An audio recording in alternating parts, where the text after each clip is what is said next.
और इस वक्त की बड़ी खबर की तरफ रुख करेंगे। महायुद्ध ब्रेकिंग के जरिए जानकारी आप तक यहां पर पहुंचाने जा रही है ज़ेलेंस्की की रूस को खुली धमकी, खुली चेतावनी यहां पर सामने आ रही है पुतिन से बातचीत के लिए। हालांकि ज़ेलेंस्की कह रहे हैं कि हम तैयार हैं, शांति की बात ज़ेलेंस्की जरूर करते हैं, बीच का रास्ता निकालने का जिक्र भी ज़ेलेंस्की जरूर कर रहे हैं। लेकिन अगर यहां पर बातचीत से मसला हल नहीं होता है तो परमाणु युद्ध, तीसरा विश्व युद्ध यहां पर होना तय है। ज़ेलेंस्की का यह बयान सामने आया है जिसमें उन्होंने कहा कि वो रूस से बातचीत के लिए तैयार हैं। हालांकि ज़ेलेंस्की ने यह भी कहा कि अगर जंग नहीं थमी तो तीसरा विश्व युद्ध होना तय है। और बताया कि तीसरा विश्व युद्ध हुआ तो आखिर कितने लोगों को अपनी जान यहां पर गंवानी पड़ सकती है। पिछले करीब 4 हफ्तों से रूसी सेना कीव पर जमकर मिसाइल दाग रही है। टैंकों से, धमाकों से कीव पूरी तरह से दहल उठा है। लेकिन ना तो ज़ेलेंस्की की फौज पीछे हटी और ना ही वहां के आम लोगों का हौसला टूटा। कीव के मेयर विताली क्लेत्स्को के मुताबिक रूस को कीव पर कब्जा करने से रोकने के लिए आम शहरी भी हथियार उठा चुके हैं। विताली साल 2006 से 2015 तक बॉक्सिंग के हेवीवेट चैंपियन रह चुके हैं और कीव की जंग में वो शहर की सड़कों और दूसरे मोर्चों पर घूमते हुए फौजियों और कीव के नागरिकों का हौसला बढ़ा रहे हैं।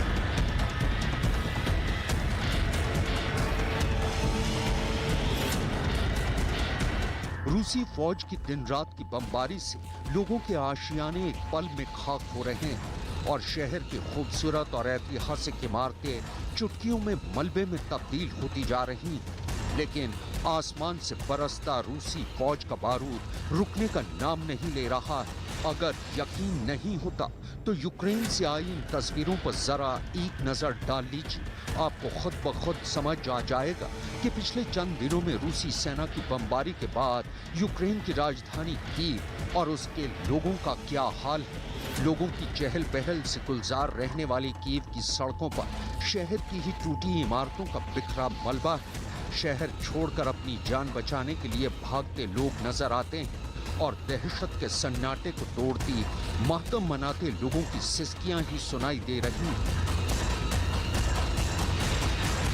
कीव पर आसमान से रूसी सेना का कहर टूट रहा है। शहर के कई हिस्से खंडहर नजर आ रहे हैं, लेकिन फिर भी कीव के नागरिकों का हौसला नहीं टूटा है। आसमान से बरसते रूसी बारूद के बीच भी कीव के नागरिकों ने अपनी जान की परवाह न करते हुए कीव के सेंट्रल स्क्वायर में 1.5 लाख लिली के फूलों से यूक्रेन के राष्ट्रीय चिन्ह को बनाया। दरअसल यूक्रेन का राष्ट्रीय चिन्ह नीले रंग की एक ढाल पर बना हुआ सुनहरा त्रिशूल है। ये कीव के पहले राजा व्लादिमीर द ग्रेट के राज्य का प्रतीक है। Герб Украины из 1,5 миллиона тюльпанов. Создаем таким образом людям настроение, а эти цветочки потом раздадим в больницах, всем женщинам. Продолжаем жить той жизнью, как в мирное время. Дети и внуки должны радоваться приходу весны, свободному дыханию. И мы себя чувствуем уверенно, и мы не боимся. Мы не боимся ни врага, и нам в этом помогает родной город.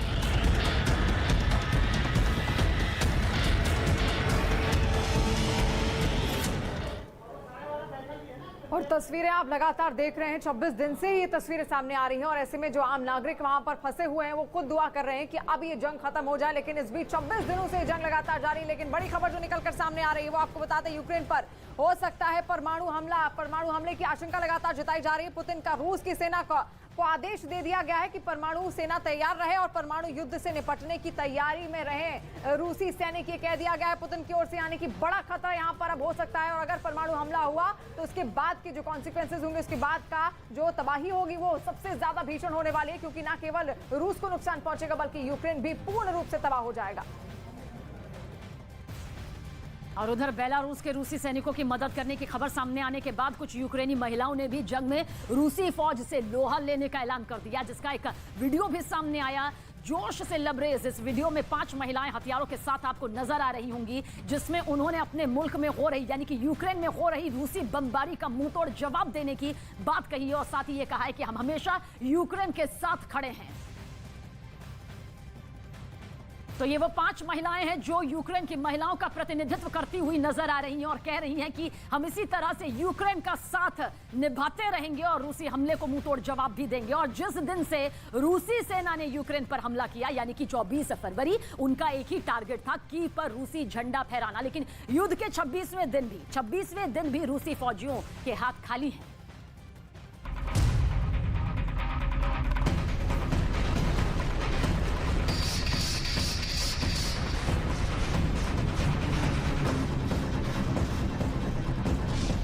कीव पर रूस की सेना अभी तक कब्जा नहीं कर पाई है और उसकी सबसे बड़ी वजह है यूक्रेन की सेना की रणनीति और हौसला। कीव की हिफाजत कर रहे यूक्रेनी सैनिकों का कहना है कि दुश्मन लगातार कीव पर जबरदस्त हमले कर रहा है, लेकिन उसे मुंहतोड़ जवाब दिया जा रहा है। Сили Росії. Ми наступали декілька днів, і на третій день ми змогли вибити противника з населеного пункту. Колона рухалася на підкріплення своїх сил основних. Ми завчасно зайшли до них в тил, замінували позиції їхні. Коли вони рухалися, вони попали в нашу пастку. Вони підірвались на темках. Потім ми їх накрили артилерією. Вони змушені були відійти до своїх позицій. यूक्रेन की सेना के मुताबिक कीव पर कब्जे की जंग में रूसी फौज को भारी नुकसान उठाना पड़ रहा है और अपने दावे को साबित करने के लिए यूक्रेनी सेना बाकायदा रूसी सेना की बर्बादी की तस्वीरें लगातार जारी भी कर रही है। Села роблять там блокпости, намагаються рухатись все далі і далі. Наскільки вони не можуть рухатися далі, вони відступають і залишають за собою техніку, поранених своїх, залишають своє майно, боєприпаси, зброю. अमेरिका का कहना है कि कीव पर फाइनल अटैक की तैयारी में रूसी सेना शहर के बाहर इकट्ठा हो रही है और रूस की इस नई रणनीति को मैक्सर टेक्नोलॉजी ने बेनकाब कर दिया है। दरअसल मैक्सर टेक्नोलॉजी के सैटेलाइट रूसी सेना की हर गतिविधि पर नजर रखे हुए हैं। पेंटागन के मुताबिक फिलहाल रूसी सेना बोरोदेंका के जंगल में बिखर गई है और कस्बों और गांवों पर कब्जा करते हुए आगे बढ़ने की कोशिश कर रही है। जब भी यूक्रेन के सैनिक उनकी पोजीशन पर हमला करते हैं तो वो दिशा बदल देते हैं। इसके अलावा यूक्रेन सेना की एक खुफिया टीम चुन चुनकर रूस के हाई प्रोफाइल जनरल, पायलट और आर्टिलरी कमांडरों को निशाना बना रही है। जानकारी के मुताबिक जंग में शामिल रूस के करीब 20 जनरलों में से 5 मारे जा चुके हैं।